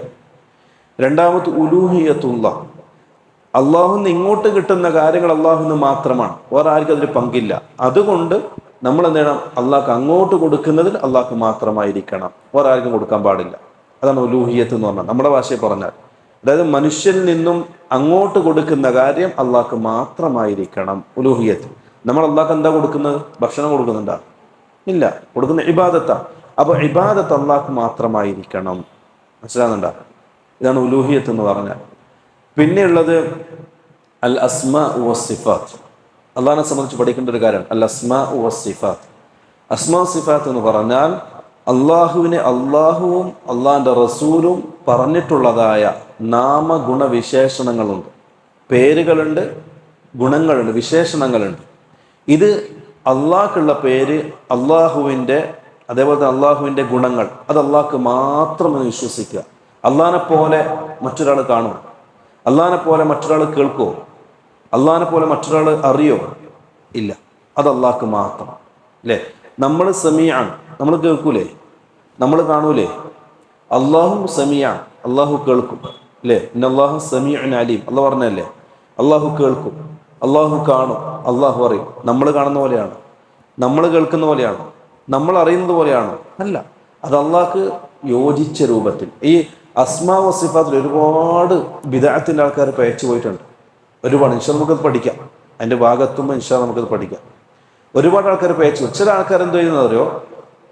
അള്ളാഹ്ക്ക് സിഫത്തുകളൊന്നുമില്ല എന്ന് പറഞ്ഞു. അള്ളാഹ്ക്ക് സിഫത്തുകളൊന്നുമില്ല, ഗുണങ്ങളൊന്നുമില്ല, അള്ളാഹുവിന് വിശേഷണങ്ങളില്ല. എന്തുകൊണ്ടെന്നാൽ അള്ളാഹുവിന് വിശേഷണം നമ്മൾ സ്ഥിരപ്പെടുത്തിയാൽ അള്ളാഹു എന്താവും? മനുഷ്യനെ പോലെയാവും. അള്ളാഹുവിന് കൈയുണ്ട്. അള്ളാഹിന് കൈയുണ്ട് സ്ഥിരപ്പെട്ടതാണ്. ഹദീസിൽ, ഖുർആനിൽ സ്ഥിരപ്പെട്ടതാണ്. ഖലഖ്തു ബിയദയ്യ എന്നുള്ള പറഞ്ഞേ, എൻ്റെ കൈ കൊണ്ട് സൃഷ്ടിച്ച ആദമിന് എൻ്റെ സുജൂദ് ചെയ്യാത്തത് എന്നുള്ള ചോദിച്ചേ. അല്ലേ? നീ ഖലഖ്തു ബിയദയ്യ, എൻ്റെ കൈ കൊണ്ട് സൃഷ്ടിച്ച ആദമിന് നീ എൻ്റെ സുജൂദ് ചെയ്യാത്തത് എന്നാ ഇബ്ലീസിനോട് ചോദിച്ചേ. അപ്പം അള്ളാഹ്ക്ക് കൈയുണ്ട്, സ്ഥിരപ്പെട്ടില്ലേ? അതേപോലെ വഖാലത്തുൽ യഹൂദു യദുല്ലാഹി മഗ്ലൂല, യഹൂദികൾ അള്ളാഹിനെ സംബന്ധിച്ച് പറഞ്ഞത് അത് ഖുർആനിൽ അള്ളാഹ് സ്ഥിരപ്പെടുത്തിയതാണ്. അതേപോലെ ഒരുപാട് കാര്യങ്ങൾ അള്ളാഹ്ക്ക് കൈയുണ്ടെന്ന് സ്ഥിരപ്പെടുത്തുന്ന ഹദീസുകൾ. അപ്പം അള്ളാഹ്ക്ക് കൈയുണ്ട്. അഹ്ലുസുന്നത്ത് നിലപാട് എന്താ? അള്ളാഹുവിന് കൈയുണ്ട്. എങ്ങനത്തെ കൈ? യലീഖു ബിജലാലിഹി വഅളമതിഹി, അള്ളാഹ്ക്ക് യോജിച്ച രൂപത്തിൽ. അതെങ്ങനെ നമുക്കറിയില്ല. അള്ളാഹ്ക്ക് യോജിച്ച രൂപത്തിലുള്ള കൈ അള്ളാഹ്ക്കുണ്ട്. മനസ്സിലായ? അള്ളാഹ്ക്ക് യോജിച്ച രൂപത്തിലെ കൈ അള്ളാഹ്ക്കുണ്ട്. നമുക്കെന്തില്ല? അറിയില്ല. എങ്ങനെയാണെന്ന് നമുക്കറിയില്ല. കൈഫിയത്ത് നമുക്കറിയാം, അള്ളാഹിനെ കണ്ടിട്ടില്ല. കൈഫിയത്ത് നമുക്കറിയില്ല, രൂപം എങ്ങനെ നമുക്കറിയില്ല. നമ്മളെന്താ വിശ്വസിക്കേണ്ടത്? അഹ്ലുസുന്നത്ത് മാത്രം നിലപാടെന്ന് വെച്ചാൽ അള്ളാഹുവിന് കൈയുണ്ട്, അത് അള്ളാഹ് യോജിച്ച രൂപത്തിൽ. എന്നാൽ ബിദ്അത്തിന്റെ ആൾക്കാർ പറയും അള്ളാഹ്ക്ക് കൈയുണ്ട് എന്ന് പറയാൻ പാടില്ല. അങ്ങനെ പറഞ്ഞാൽ അള്ളാഹു മനുഷ്യനെ പോലെയാവും. അവരെന്ത് ചെയ്തു? അള്ളാഹുവിനെ മനുഷ്യനോട് സദൃശപ്പെടുത്തി. നമുക്ക് കൈയുണ്ട്, അപ്പൊ അള്ളാഹ്ക്ക് കൈയുണ്ട് പറഞ്ഞാൽ നമ്മളെ പോലത്തെ കൈയാണ്, അത് പറയാൻ പാടില്ല. അപ്പൊ എന്താ പറയും? അള്ളാഹുവിന് കൈയില്ല എന്ന് പറയും. നിങ്ങൾ ശ്രദ്ധിച്ചിട്ടുണ്ടാവും, നമ്മുടെ നല്ല സമസ്തക്കാർ എന്ന് പറയുന്ന ആൾക്കാർ പണ്ട് നബിദിനത്തിനൊക്കെ പാട്ട് പാടുന്ന ചില പാട്ടുകളുണ്ട്. നിങ്ങൾക്ക് അറിയുമെന്നറിയില്ല. നബിദിനത്തിന് അവർ പാട്ട് പാടാറുണ്ട്. സാധാരണ കൈയില്ലാതെ, കണ്ണില്ലാതെ കാണുന്നവനും കാതില്ലാതെ കേൾക്കുന്നവനും. കേട്ടിട്ടുണ്ടാവും. അള്ളാഹിനെ സംബന്ധിച്ച് പാടുന്ന ചില പാട്ടുകളാണ്. കണ്ണില്ലാതെ കാണുന്നവനും കാതില്ലാതെ കേൾക്കുന്നവനും. അത് ബിദ്അത്തിന്റെ ആൾക്കാരുടെ പാട്ടാണ്. അശ്അരിയാക്കളാണ് ഈ ഒരു വാദം കൊണ്ടുവന്നത്. ഈ അശ്അരി അഖീദ പിൻപറ്റുന്ന ആൾക്കാർ നമ്മുടെ നാട്ടിലെ സമസ്തക്കാർ. അല്ലേ? നമ്മുടെ നാട്ടിലെ സമസ്തക്കാരുടെ ആദർശം അശ്അരി അഖീദയാണ്, അല്ലെങ്കിൽ മാതൂരിദിയാണ്. ഇത് രണ്ടും ബിദ്അത്തിന്റെ കക്ഷികളാണ്. ഇത് രണ്ടും അള്ളാഹിന്റെ സിഫത്തുകൾ നിഷേധിക്കുന്ന ആൾക്കാരാണ്. അതുകൊണ്ടാണ് ആ പാരമ്പര്യം നമ്മുടെ നാട്ടിൽ കാണാൻ സാധിക്കുന്നത്. പക്ഷെ അഹ്ലുസുന്നത്ത് വൽ ജമാഅത്തിന്റെ നിലപാട് അള്ളാഹുവിന് കൈയുണ്ട്, അള്ളാഹുവിന് കണ്ണുണ്ട്, അള്ളാഹുവിന് ചെവിയുണ്ട്, അതൊക്കെ അള്ളാഹിന് യോജിച്ച രൂപത്തിൽ. അല്ലേ? വേറെ ഉദാഹരണം പറഞ്ഞുതരാം. അള്ളാഹുവിന്റെ നുസൂൽ, അള്ളാഹു എല്ലാ രാത്രിയും 1/3 കഴിഞ്ഞാൽ തഹജ്ജുദിന്റെ സമയത്ത് അള്ളാഹു 1-ാം ആകാശത്തേക്ക് ഇറങ്ങും. യൻസിലു റബ്ബുനാ തബാറക വതആല ഇല സ്സമാഇ ദുനിയ ഹീന യബ്ഖാ സുലുസുൽ ലൈലിൽ അഖീർ. ഇത് ഹദീസിൽ സ്ഥിരപ്പെട്ട കാര്യമാണ്. ഇമാം മുസ്ലിം, അതേപോലെ ഇമാം തിർമിദി ഇവരൊക്കെ ഉദ്ധരിക്കുന്ന സഹീഹായ ഹദീസാണ്. ഈ ഹദീസ് റസൂലുള്ളാഹി തങ്ങൾ പറയുന്ന അള്ളാഹു 1-ാം ആകാശത്തേക്ക് ഇറങ്ങി വരും. രാത്രിയുടെ 1/3 കഴിഞ്ഞാൽ ഇറങ്ങി വരും. അപ്പൊ അള്ളാഹിന്റെ നുസൂൽ, അള്ളാഹു ഇറങ്ങും എന്നുള്ള അള്ളാഹിന്റെ ഗുണം, വിശേഷണമാണ്. അള്ളാഹു ഇറങ്ങും എന്നുള്ളത്. നമ്മൾ നല്ല സമസ്തക്കാരെന്ത് ചെയ്തു? മുജാഹിദികൾ അള്ളാഹുവിന് അർശിലിരിക്കാൻ സമയം ഉണ്ടാവില്ല, എപ്പോഴും ഇറങ്ങിക്കൊണ്ടിരിക്കും. ഇവിടെ രാത്രിയാകുമ്പോൾ ഇവിടെ ഇറങ്ങും, ഇവിടുന്ന് രാത്രി ആകുമ്പോഴത്തേക്ക് അമേരിക്കയിൽ രാത്രിയെ, അപ്പോൾ അവിടെ ഇറങ്ങും. അപ്പോൾ ഇറങ്ങിക്കൊണ്ടിരിക്കാനേ സമയം ഉണ്ടാവും. എന്തുകൊണ്ട് അങ്ങനെ പറയാൻ കാരണം എന്നറിയോ? നമ്മളെ ബുദ്ധി കൊണ്ട് ചിന്തിക്കുന്നതുകൊണ്ടാണ്. അവരെന്ത് ചെയ്തു? അള്ളാഹുവിനെ മനുഷ്യനെ സദൃശപ്പെടുത്തി. നമ്മൾ ഇറങ്ങുന്നത് പോലെ നമുക്കുള്ള രാവും പകലും, നമുക്കുള്ള സമയപരിധികൾ, നമുക്കുള്ള ദിക്കിന്റെ പരിധികൾ, അവരെ അള്ളാഹുവിനെ അങ്ങനെ സദൃശപ്പെടുത്തി. അത് പാടില്ല. അത് ബിദ്അഇകളുടെ സ്വഭാവമാണ്. ബിദ്അഇകൾ അങ്ങനെ ചെയ്തത്. അപ്പോൾ അവരെന്ത് ചെയ്യും? അള്ളാഹിന്റെ ഇറക്കം എന്ന് പറയുമ്പോൾ അള്ളാഹു ഇറങ്ങലല്ല, അള്ളാഹിന്റെ റഹ്മത്ത് ഇറങ്ങലാണ് എന്ന് പറയും. ദുർവ്യാഖ്യാനിച്ചു. അഹ്ലുസുന്നത്തിന്റെ നിലപാടെന്ന് പറഞ്ഞാൽ അള്ളാഹു ഇറങ്ങുമെന്ന് പറഞ്ഞാൽ അള്ളാഹു ഇറങ്ങും. എങ്ങനെ? അത് അള്ളാഹ്ക്ക് യോജിച്ച രൂപത്തിൽ. അതെങ്ങനെ ചോദിക്കാൻ നമ്മൾ പോണ വേണ്ട.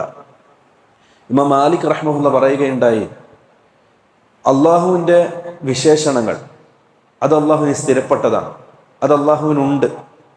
അതെങ്ങനെ? വൽ കൈഫിയത്തു മജ്ഹൂൽ, അതെങ്ങനെയെന്ന് നമുക്കറിയില്ല. റസൂൽ പറഞ്ഞു തന്നിട്ടുണ്ടോ? ഇല്ല. അള്ളാഹു ചിരിക്കും എന്ന് റസൂൽ പറഞ്ഞു, എങ്ങനെയെന്ന് പറഞ്ഞാൽ ഇല്ല. അപ്പം അതെങ്ങനെയെന്നുള്ളത് നമുക്കറിയില്ല. യലീഖു ബിജലാലിഹി വഅളമതിഹി, അള്ളാഹുവിൻ്റെ മഹത്വത്തിനും അള്ളാഹുവിൻ്റെ അളമത്തിനും യോജിച്ച രൂപത്തിൽ. അതെങ്ങനെ? വല്ലാഹു അഅലം. എന്നാൽ വസ്സുആലു അൻഹു ബിദ്അ, അതെങ്ങനെയെന്ന് ചോദിക്കൽ ബിദ്അത്താണ്, പാടില്ലാത്തതാണ്. അത് അഹ്ലുൽ ബിദ്അന്റെ സ്വഭാവമാണ്.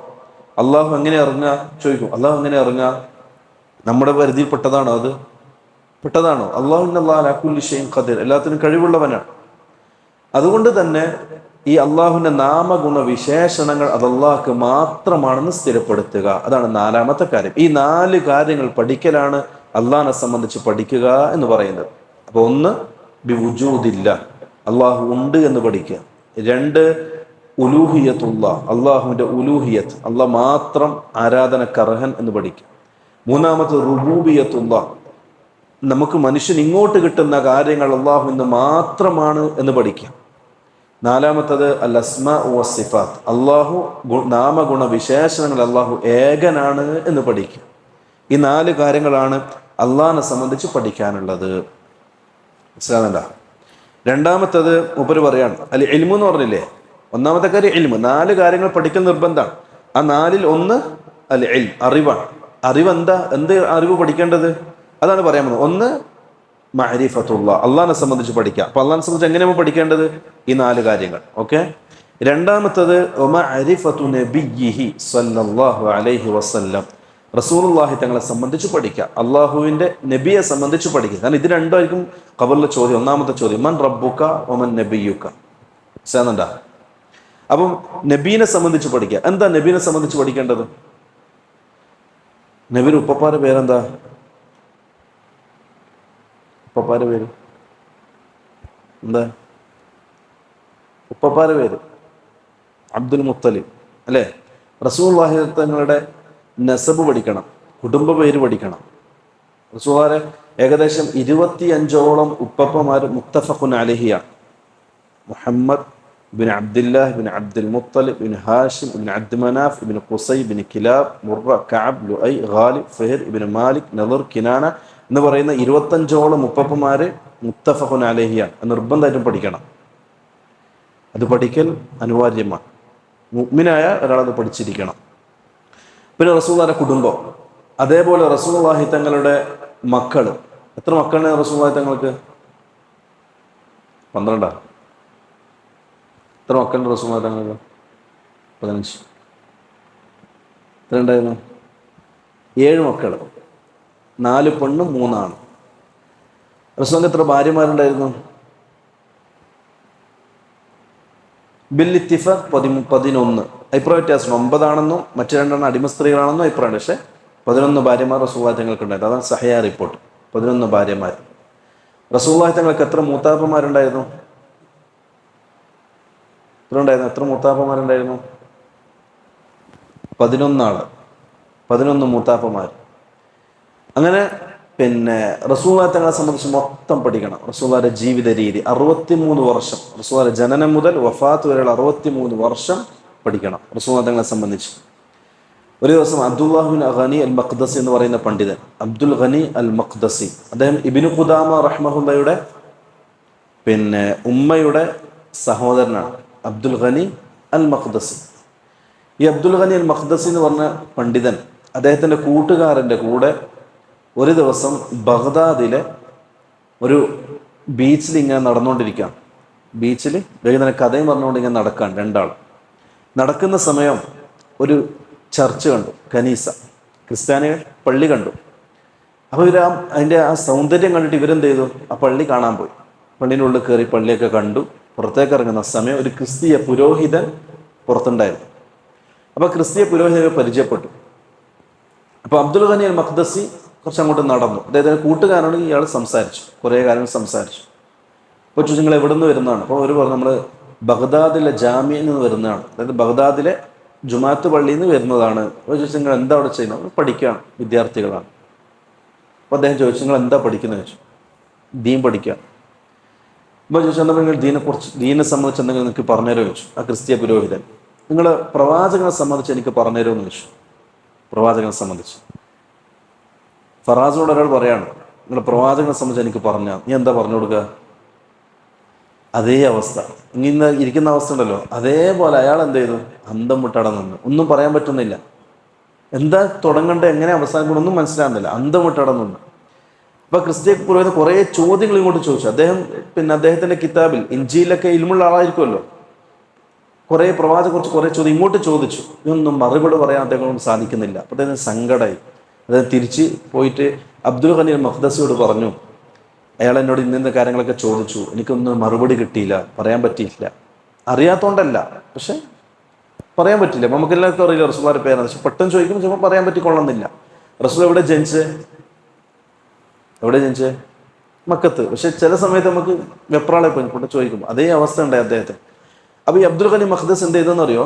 അദ്ദേഹം തിരിച്ച് വീട്ടിലേക്ക് പോയിട്ട് ഒരു കിതാബ് എഴുതി. മുഖ്തസറു സീറ എന്നാണ് എൻ്റെ പേര്. മുഖ്തസറു സീറ കിതാബിൻ്റെ പ്രത്യേകത എന്താ അറിയോ? നിങ്ങൾ പഠിക്കേണ്ട ഒരു കിതാബാണ് മുഖ്തസറു സീറ. റസൂലുള്ളാഹി തങ്ങളുടെ ചരിത്രം തുടക്കം മുതൽ അവസാനം വരെ വളരെ ഷോർട്ടായിട്ട്. അത് പഠിച്ചാൽ റസൂലുള്ളാഹി തങ്ങളെ സംബന്ധിച്ച് ആര് ചോദിച്ചാലും എവിടെ നിന്ന് ചോദിച്ചാലും നമുക്ക് പറയാൻ പറ്റും. മുഖ്തസറു സീറ, റസൂലുള്ളാഹി തങ്ങളുടെ ജനനം മുതൽ റസൂലുള്ളാഹി തങ്ങളുടെ വഫാത്ത് വരെ അതിലെല്ലാ കാര്യം ഉൾക്കൊള്ളിക്കുന്നു. റസൂലുള്ളാഹിയുടെ കുതിരകളുടെ പേര്, റസൂലുള്ളാഹി തങ്ങളുടെ അമ്പും വില്ലും പേര്, റസൂലുള്ളാഹി തങ്ങളുടെ കുതിരകൾക്ക് ഓരോ പേരുണ്ടായിരുന്നു, റസൂലുള്ളാഹി കഴുതകൾക്കും പേരുണ്ടായിരുന്നു, റസൂലുള്ളാഹി തങ്ങളുടെ വാളിനും പേരുണ്ടായിരുന്നു. അതിനാണ് നമ്മൾ പോറ്റുന്ന മൃഗങ്ങളില്ലേ, പെറ്റ്, പൂച്ചയും പട്ടിയൊക്കെ, അതിനൊക്കെ പേരിടാം എന്ന് പണ്ഡിതന്മാർ മുസ്തഹബാക്കിയിട്ടുണ്ട്. കാരണം റസൂലുള്ളാഹി തങ്ങൾ എല്ലാത്തിനും പേരിട്ടിരുന്നു. റസൂലുള്ളാഹിയുടെ ഓരോ കാര്യത്തിനും പേരുണ്ടായിരുന്നു. റസൂലുള്ളാഹിയുടെ ചെരുപ്പിന്, റസൂലുള്ളാഹിയുടെ വെള്ളമെടുക്കുന്ന പാത്രം, റസൂലുള്ളാഹി തങ്ങളുടെ വാള്, ഇതിനൊക്കെ ഓരോ പേരുണ്ടായിരുന്നു. റസൂലുള്ളാഹി തങ്ങളുടെ കുതിരകൾ. അപ്പോൾ ഈ പറയപ്പെട്ട കാര്യങ്ങളടക്കം എല്ലാ കിതാബുണ്ട്, വളരെ ഷോർട്ടായിട്ട് ആർക്കും വായിച്ചാൽ തിരിയുന്ന മനസ്സിലാകുന്ന ഭാഷയിൽ അദ്ദേഹം എഴുതിയിട്ടുണ്ട് ആ കിതാബ്. ഇപ്പോൾ പറഞ്ഞു വന്നത് റസൂലുള്ളാഹി തങ്ങളെ സംബന്ധിച്ച് നമ്മൾ പഠിക്കണം. റസൂലുള്ളാഹി തങ്ങളുടെ ഓരോ കാര്യങ്ങൾ, അതിൽ പ്രധാന പണ്ഡിതന്മാർ 4 കാര്യങ്ങൾ ഉൾക്കൊള്ളിക്കുന്നത്. എന്താണ് റസൂലുള്ളാഹി തങ്ങളെ സംബന്ധിച്ച് പഠിക്കേണ്ടത് എന്നുള്ളത്? ഒന്ന്, വതസ്ദീഖുഹു ഫീമാ അഖ്ബർ. റസൂലുള്ളാഹി തങ്ങൾ വിശ്വസിക്കണ്ടേ, പഠിക്കണ്ടേ? എന്താ അത്? ഒന്ന്, തസ്ദീഖുഹു ഫീമാ അഖ്ബർ. റസൂലുള്ളാഹി തങ്ങൾ അറിയിച്ച കാര്യങ്ങളൊക്കെ സത്യപ്പെടുത്തുക. റസൂലുള്ളാഹി തങ്ങൾ അറിയിച്ച കാര്യങ്ങളൊക്കെ സത്യപ്പെടുത്തുക. നമ്മുടെ ബുദ്ധിക്ക് യോജിക്കുന്നുണ്ടോ, ഈ ഒരു കാലഘട്ടത്തിൽ യോജിക്കുന്നുണ്ടോ എന്ന് ചിന്തിക്കാൻ പോലും പാടില്ല. അത് അഹ്ലുൽ ബിദ്അഇന്റെ സ്വഭാവമാണ്, ബിദ്അഇകളുടെ സ്വഭാവമാണ്. അവര് സുന്നത്തിനും ഖുർആനും സുന്നത്തിനേക്കാൾ പ്രാധാന്യം നൽകുക അവർ ബുദ്ധിക്കായിരിക്കും, അല്ലേ? തഖ്ദീമുൽ അഖ്ലി അനൻ നഖ്ൽ, നഖലിനേക്കാൾ അവർ ബുദ്ധിക്കായിരിക്കും പ്രാധാന്യം കൊടുക്കുക. അങ്ങനെ ബുദ്ധിക്ക് പ്രാധാന്യം കൊടുത്തോ പേച്ചുപോയി. മുഅ്തസിലികളെ പോലെ, ഖവാരിജുകളെ പോലെ, ജഹ്മിയാക്കളെ പോലെ പേച്ചു, ഒരു സംശയക്കാര്യത്തിലില്ല. ആരാണ് ബുദ്ധിക്ക് സ്ഥാനം കൊടുക്കുന്നത്? ഖുർആനും സുന്നത്തിനേക്കാൾ പേച്ചു. ബുദ്ധി വേണ്ടാന്നല്ല, ബുദ്ധി വേണം. എവിടെ? ആ ഖുർആനും സുന്നത്തും മനസ്സിലാക്കുന്നതിൽ.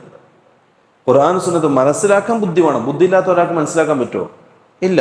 അതാണ് അല്ലാഹു ചോദിക്കുന്നത്, യാ ഉലിൽ അൽബാബ് അഫലാ യതദക്കറൂന യാ ഉലിൽ അൽബാബ്. ബുദ്ധിയുള്ളവർ നിങ്ങൾ ചിന്തിക്കുന്നില്ലേ? ചിന്തിക്കണം. ഖുർആനും സുന്നത്തും മനസ്സിലാക്കാൻ ചിന്തിക്കണം, അതിന് മേലെ ചിന്തിക്കാൻ പാടില്ല.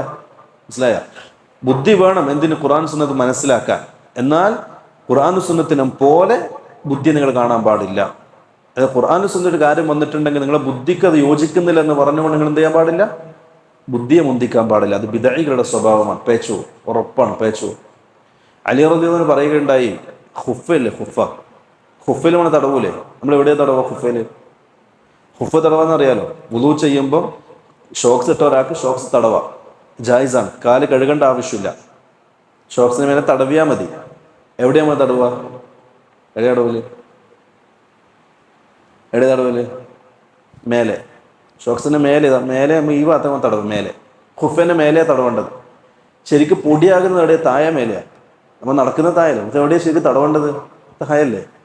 അലി റളിയല്ലാഹു അൻഹു പറയാണ്, ദീൻ എന്നുള്ളത് ബുദ്ധിയുടെയും ചിന്തയുടെയും അടിസ്ഥാനത്തിലായിരുന്നുവെങ്കിൽ ഖുഫ തടവുന്നത് താഴെയാകുമായിരുന്നു. പക്ഷെ ബുദ്ധിയുടെയും ചിന്തയുടെ അടിസ്ഥാനത്തിലല്ല ദീൻ. അത് അള്ളാഹിൻ്റെ റസൂലിൻ്റെ അഭിപ്രായം അനുസരിച്ചാണ്. അതുകൊണ്ടാണ് ഖുഫ മേലെ തടവുന്നത്. അവിടെ ചിന്തക്ക് പ്രസക്തിയില്ല. മനസ്സിലാകുന്നുണ്ടോ? വേറെ കാര്യങ്ങൾ പറഞ്ഞുതരാം. നമ്മൾ ഹജ്ജിന് പോകൂലേ, ഉംറക്ക് പോകൂലേ? ഇപ്പോൾ സഈ ചെയ്യും. സഈ എന്ന് പറഞ്ഞാൽ സഫ മർവ കുന്നിനിടയിൽ ഓടുക. അതാണ് സഈ എന്ന് പറയുന്നത്, നടക്കുക. ഈ നടക്കുന്ന സമയം നിശ്ചയിക്കപ്പെട്ട ഒരു സ്ഥലമുണ്ട്. ആ സ്ഥലത്തെത്തിയാൽ ഓടൽ സുന്നത്താണ്. ഓടൽ സുന്നത്താണ്. അതെന്തിനാന്ന് വെച്ചാൽ ഹാജറ റളിയല്ലാഹു അൻഹ, മഹദി ഇസ്മായിൽ നബി ചെറിയ കുട്ടിയായിരിക്കും അവിടെ കിടത്തിയിട്ട് വെള്ളം ഉണ്ടോ എന്ന് അന്വേഷിച്ചുകൊണ്ട് അങ്ങോട്ടും ഇങ്ങോട്ടും പോയതാണ്. ആ സ്ഥലമാണത്. അപ്പോൾ ഈ താഴ്വരയിലെത്തുമ്പോൾ മഹദി എന്ത് ചെയ്യും? ഓടും. ഓടിയത് പെണ്ണാണ്. പക്ഷെ ഇന്ന് ഓടുന്നത് ആരാ? ആണാണ്. പെണ്ണിന് ഓടാൻ പറ്റുമോ? മക്രൂഹാണ്, പാടില്ലാത്തതാണ്. ചിന്തിച്ചു നോക്കിയാൽ അന്ന് ഓടിയത് പെണ്ണ്, അതിൻ്റെ സ്മരണ എന്നോട് ഇന്ന് ഓടുന്നത് ആണ്. ചിന്തിക്കാൻ കുഴപ്പമുണ്ടാവും. അല്ല പറഞ്ഞു, നമ്മൾ അംഗീകരിച്ചു. നമ്മൾ തവാഫ് ചെയ്യുമ്പോൾ ഇൽബാത്ത് ചെയ്യും. ഇൽബാത്ത് എന്ന് പറഞ്ഞാൽ നമ്മുടെ ഷോൾഡർ പുറത്താക്കിയിട്ട് ഇടും. എന്തിനിടുന്നത്? അങ്ങനെ എന്തിനിടുന്നത്? അല്ലാഹു ആലം. അല്ല പറഞ്ഞു, നമ്മൾ ചെയ്തു, ഇത്രയേ ഉള്ളൂ. അതേപോലെ തന്നെ തവാഫ് ചെയ്യുന്ന സമയം ആദ്യത്തെ 3 റൗണ്ട് ഹർവൽ സുന്നത്താണ്. ഹർവൽ എന്ന് പറഞ്ഞാൽ നായ്പാച്ചൽ. നായ് പായുന്ന കണ്ടിട്ടില്ലേ? സ്പീഡും അല്ല നടത്തും അല്ല, തുള്ളി തുള്ളി തുള്ളി ഓട്ടം. അതിന് ഹർവൽ എന്ന് പറയാം. അതേപോലെ ഓടുന്നത് എന്താണ്? സുന്നത്താണ്. എന്തിനാ? അല്ലാഹു ആലം. റസൂലുള്ളാഹി ചങ്ങ പറഞ്ഞു, റസൂലുള്ളാഹി ചെയ്തു, നമ്മൾ ചെയ്തു. ഉമർ ഖത്താബ് റളിയല്ലാഹു അൻഹു പറയാണ്, കഅബയെ നോക്കിയിട്ട് അദ്ദേഹം പറയാണ്, ഹജറുൽ അസ്വദിനെ ചുംബിച്ചു. ഇത് മാറുന്നിട്ട് പറയാം, നീ ഒരു കല്ലാണെന്ന് എനിക്കറിയാം, ഞാൻ നിന്നെ ചുംബിച്ചത് റസൂലുള്ളാഹി ചുംബിച്ചത് കൊണ്ടാണ്. അതാണ് തസ്ദീഖുഹു ഫീമാ അഖ്ബർ. റസൂലുള്ളാഹി തങ്ങൾ എന്ത് പറയുന്നോ അത് അതേപോലെ സത്യപ്പെടുന്നതാണ്. ബുദ്ധിക്ക് ഒരു പ്രസക്തിയും ഇല്ല. ബുദ്ധി കൊണ്ട് ചിന്തിക്കാൻ തുടങ്ങിയാൽ നമ്മൾ പേച്ചു. പിന്നെ ഓരോ കാര്യങ്ങളും പറയുന്നത് കേട്ടിട്ടുണ്ടാവും. സംസം വെള്ളത്തിനെ സംബന്ധിച്ച് റസൂലുള്ളാഹി തങ്ങൾ പറഞ്ഞു, അൽമാഉ സംസം ലിമാ ശുരിബ ലഹു. സംസം വെള്ളത്തിന് ബറക്കത്തുണ്ട്. നിങ്ങൾ എന്തിനാണോ അത് കുടിക്കുന്നത് അത് അതിനുള്ളതായിരിക്കും. ഷിഫയാണ്, രോഗത്തിന് ശമനമാണ്, അത് ബറക്കത്താണ്. റസൂലുള്ളാഹി തങ്ങൾ പറഞ്ഞു, നമ്മൾ അംഗീകരിച്ചു. നമ്മൾ ടെസ്റ്റ് ചെയ്തിനാ? ഇല്ല. നമുക്കതിനെക്കുറിച്ച് പറഞ്ഞെങ്കിൽ അറിയോ? ഇല്ല. റസൂൽ പറഞ്ഞു, നമ്മൾ അംഗീകരിച്ചു. ബുദ്ധിമുട്ടാണെങ്കിലോ അതും സാധാ വെള്ളമല്ലേ, ഇപ്പം എന്താ ഉള്ളത് എന്ന് ചോദിക്കും. അപ്പം ബുദ്ധിക്ക് പ്രസക്തിയില്ല ദീനുൽ ഇസ്ലാമിൻ്റെ കാര്യങ്ങൾ. ബുദ്ധി വേണം ഖുർആൻ സുന്നത്ത് മനസ്സിലാക്കാൻ. എന്നാൽ ഖുർആൻ സുന്നത്തിൻ്റെ മേലെ നമ്മൾ ബുദ്ധിയെ കൊണ്ടുപോകാൻ പാടില്ല. ഇതാണ് ഒരു കാര്യം മനസ്സിലാക്കേണ്ടത്. അപ്പോൾ തസ്ദീഖുഹു ഫീമാ അഖ്ബർ, റസൂലുള്ളാഹി തങ്ങൾ പറഞ്ഞെന്ന കാര്യങ്ങളൊക്കെ അതേപോലെ സത്യപ്പെടുത്തുക. രണ്ടാമത്തത് വംതിസാലുഹു ഫീമാ അമർ, റസൂലുള്ളാഹി തങ്ങൾ കൽപ്പിച്ച കാര്യങ്ങൾ പ്രാവർത്തികമാക്കുക. റസൂൽ കൽപ്പിച്ച കാര്യങ്ങൾ ചെയ്തേക്കുക. അതാണ് റസൂലുള്ളാഹി തങ്ങളോടുള്ള ഈമാൻ. റസൂലുള്ളാഹിനെ പഠിക്കണ്ടേ? എന്താ റസൂലുള്ളാഹി ചെയ്തത്? റസൂൽ കൽപ്പിച്ച കാര്യങ്ങളൊക്കെ അതേപോലെ ചെയ്യുക. മൂന്നാമത്തത് വജ്തിനാബു മാ നഹാ അൻഹു വസജർ, റസൂലുള്ളാഹി തങ്ങൾ നിരോധിച്ചതും റസൂലുള്ളാഹി തങ്ങൾ ഒഴിവാക്കാൻ വേണ്ടി കൽപ്പിച്ചതുമായ കാര്യങ്ങളെ ജീവിതത്തിൽ നിന്നും ഒഴിവാക്കുക. നാലാമത്തത് വതഹ്കീമു ശരീഅതിഹി, റസൂലുള്ളാഹി തങ്ങൾ ഒരു വിധി തീരുമാനം എടുത്തിട്ടുണ്ടെങ്കിൽ അത് അംഗീകരിക്കുക. റസൂൽ നമ്മൾ തീരുമാനം പറഞ്ഞു, വിധി പറഞ്ഞു, നമ്മൾ എന്ത് ചെയ്യുക? നമുക്ക് പ്രയാസമാണെങ്കിലും ബുദ്ധിമുട്ടാണെങ്കിലും നമ്മൾ എന്ത് ചെയ്യുക? അത് അംഗീകരിക്കുക, അത് സ്വീകരിക്കുക. ഇതാണ് റസൂലുള്ളാഹി തങ്ങൾ മനസ്സിലാക്കേണ്ടത്. ഇനി റസൂലുള്ളാഹിയെ സംബന്ധിച്ച് നമ്മൾ പഠിക്കേണ്ട കാര്യം, ഒന്ന് റസൂല് മുഹമ്മദ് സല്ലല്ലാഹു അലൈഹി വസല്ലം മുഹമ്മദിയത്ത് പഠിക്കണം. ആരാണ് മുഹമ്മദ്? മക്കയിൽ അബ്ദുള്ള, ആമിന എന്നവരുടെ മകനായി റസൂലുള്ളാഹി തങ്ങൾ ജനിച്ചു. മുഹമ്മദ് ആരാണ്? ഈ മുഹമ്മദ് റസൂലിന്റെ വ്യക്തിത്വത്തെ സംബന്ധിച്ച് പഠിക്കുക. നമ്മൾ നേരത്തെ പറഞ്ഞ മുഹമ്മദ് എന്നൊരു വ്യക്തിയെ സംബന്ധിച്ച് നമ്മൾ പഠിക്കണം. രണ്ടാമത്തത് അബ്ദിയത്ത്, മുഹമ്മദ് ഒരു അടിമ മാത്രമാണ്, ആരാധിക്കപ്പെടേണ്ട ആളല്ല. മുഹമ്മദ് സല്ലല്ലാഹു അലൈഹി വസല്ലം ഒരു അടിമ മാത്രമാണ്, ആരാധിക്കപ്പെടേണ്ട ആളല്ല. അല്ലേ? റസൂൽ ഒരുപാട് ഹദീസ് പറയും, നിങ്ങൾ എന്നെ ക്രിസ്ത്യാനികൾ ഈസാ നബി ആക്കിയ പോലെ നിങ്ങൾ എന്നെ ആക്കാൻ പാടില്ല, ഞാൻ വെറും അടിമ മാത്രമാണ്. അള്ളാഹു ഖുർആനിൽ റസൂലുള്ളാഹി തങ്ങളെ സംബന്ധിച്ച് എവിടെയൊക്കെ വിളിച്ചിട്ടുണ്ടോ അവിടെയൊക്കെ അബ്ദ് എന്നാണ് സൂചിപ്പിച്ചത്. അതെന്തിനാ അറിയോ? സ്നേഹം കൊണ്ടാണ്. മുഹമ്മദ് ഒരു അടിമ മാത്രമാണെന്ന് അറിയിക്കാൻ വേണ്ടി. സുബ്ഹാനല്ലദി അസ്റ ബിഅബ്ദിഹി, എല്ലായിടത്തും അബ്ദുകൾ കാണാം. റസൂലുള്ളാഹി അബ്ദായിട്ടാണ് റസൂൽ തങ്ങൾ പഠിപ്പിച്ചത്. രണ്ടാമത്തെ അബ്ദിയത്ത്, റസൂലുള്ളാഹി തങ്ങൾ ഒരു മനുഷ്യനാണ്, നമ്മളെപ്പോലെ ഒരു മനുഷ്യനാണ് എന്നെ സംബന്ധിച്ച് പഠിക്കുക. മൂന്നാമത്തത് റിസാലത്ത്, റസൂലാണല്ലോ, എന്താ റിസാലത്ത് എന്ന് പറഞ്ഞാൽ അതിനെ സംബന്ധിച്ച് പഠിക്കാം. നാലാമത്തത് നുബൂവത്ത്, റസൂൽ നബിയല്ലേ, നബീനെ സംബന്ധിച്ച് പഠിക്കുക. നബിയും റസൂലിന്റെ വ്യത്യാസം എന്താ അറിയോ? നബിയും റസൂലും, ശ്രദ്ധിച്ചോ, നബിയും റസൂലും വ്യത്യാസം എന്ന് വെച്ചാൽ, റസൂൽ എന്ന് പറഞ്ഞാൽ വഹയും കിട്ടും, ആ വഹി കിട്ടിയ കാര്യങ്ങൾ ദഅവത്ത് ചെയ്യാനുള്ള പെർമിഷനുണ്ട്. അതായത് അദ്ദേഹത്തിൻ്റെ കിതാബ് ഉണ്ടാവും, ഒരു ശരീഅത്ത് ഉണ്ടാവും, നിയമാവലികൾ ഉണ്ടാവും. മൂസാ നബിക്കുള്ളത് പോലെ, ഈസാ നബിക്കുള്ളത് പോലെ, ദാവൂദ് നബിക്കുള്ളത് പോലെ ഓരോരുത്തർക്കും എന്തുണ്ടാവും? ഓരോ ശരീഅത്ത് ഉണ്ടാവും. ആ ശരീഅത്തും ഉണ്ടാവും, ആ ശരീഅത്തിലേക്ക് മറ്റുള്ളവരെ ക്ഷണിക്കുകയും ചെയ്യും. ഇതാണ് റസൂൽ എന്ന് പറഞ്ഞാൽ. നബി എന്ന് പറഞ്ഞാൽ പ്രത്യേക ശരീഅത്ത് ഉണ്ടാവില്ല, മറിച്ച് മുമ്പ് കഴിഞ്ഞു പോയ പ്രവാചകന്റെ ദീനിലേക്കായിരിക്കും ഇവർ ക്ഷണിക്കേണ്ടത്. ഏതുപോലെന്ന് അറിയോ? മൂസ നബിയാണ്, റസൂലാണ്. മൂസ നബിയുടെ കിതാബ് ഏതാ? തൗറാത്ത്. തൗറാത്ത് മൂസാ നബിയുടെ കിതാബാണ്. തൗറാത്തിൽ അടങ്ങിയിട്ടുള്ള കാര്യങ്ങൾ മൂസാ നബിയുടെ ശരീഅത്താണ്. മനസ്സിലായ? ആ ശരീഅത്തിലേക്ക് ദഅവത്ത് ചെയ്യാനുള്ള പെർമിഷൻ ഉണ്ടായിരിക്കും മൂസാ നബിക്ക്. അപ്പൊ മൂസ നബിയുമാണ്, റസൂലുമാണ്. ഓക്കെ. മൂസാ നബിയുടെ കൂടെ അള്ളാഹു ദഅവത്തിനോട് നിശ്ചയിച്ചൊരു പ്രവാചകനുണ്ട്. ആരാ? മൂസ വഹാറൂൻ. ഹാറൂൻ നബി. ഹാറൂൻ നബിയാണ്, റസൂലല്ല. മനസ്സിലായ? കാരണം വെച്ചാൽ ഹാറൂൻ നബിക്ക് പ്രത്യേക കിതാബില്ല, പ്രത്യേക ശരീഅത്തുമില്ല. മൂസാ നബിയുടെ ശരീഅത്തിലേക്കാണ് അദ്ദേഹം ദഅവത്ത് ചെയ്യുന്നത്. മൂസാ നബിയുടെ കിതാബാണ് അദ്ദേഹത്തിന്റെ കിതാബ്. മനസ്സിലായ? ഇതാണ് നബിയും റസൂലും തമ്മിലുള്ള വ്യത്യാസം. ഇത് രണ്ടുമാണ് ആര്? റസൂലുള്ളാഹി സ്വല്ലല്ലാഹു അലൈഹി വസല്ലം. എത്ര മുർസലിങ്ങൾ ഉണ്ടായിട്ടുണ്ട് അറിയോ? മുർസലിങ്ങൾ എത്ര ഉണ്ടെന്ന് അറിയോ? മുർസലിങ്ങൾ 313 മുർസലിങ്ങളുണ്ട്. ഈ മുർസലിങ്ങളിൽ 5 ഉലുൽ അസ്മുകളുണ്ട്. ഉലുൽ അസ്മു എന്ന് പറഞ്ഞാൽ അള്ളാഹിന്റെ പ്രധാനപ്പെട്ട ആൾക്കാർ, അള്ളാഹിന്റെ അടുത്ത ആൾക്കാർ, ഖുർആനിൽ ഏറ്റവും കൂടുതൽ പേര് പറയപ്പെട്ട ആൾക്കാർ. 5 ആൾക്കാർ. ആരൊക്കെയത്? ഉലുൽ അസ്മിൽപ്പെട്ട 5 ആൾക്കാർ.